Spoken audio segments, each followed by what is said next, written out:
बिस्मिल्लाहिर्रहमानिर्रहीम। अस्सलाम वालेकुम। आप देख रहे हैं DNN न्यूज और मैं हूं गुलाम ज़हरा। अब रुख करते हैं खबरनामे की तरफ। खबर शामिल करते हैं मोटियारी से सागर सोलंकी की रिपोर्ट। सिंध के शहरबाला में साबिक वडेरा शोहर और ससुर की मुबैना ज़्यादतियों के खिलाफ बेवा खातून का बच्चों के हमरा प्रेस क्लब हाला पर एहतजाजी मुजाहिरा।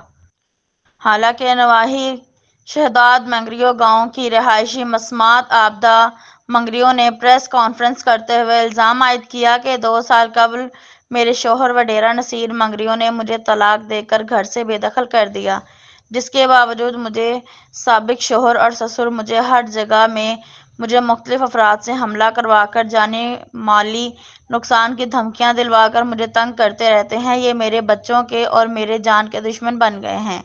इन्होंने IG Sindh police, DIG police दीगर हकाम से तहफ़्फ़ुज़ देने का मुतालबा किया है। कैमरामैन रिजवान अली सोहू के साथ सागर सोलंकी, अब DNN तक के न्यूज़ लिए इतना ही। मोतिहारी। मजीद खबरों के लिए हमारे साथ रहिए।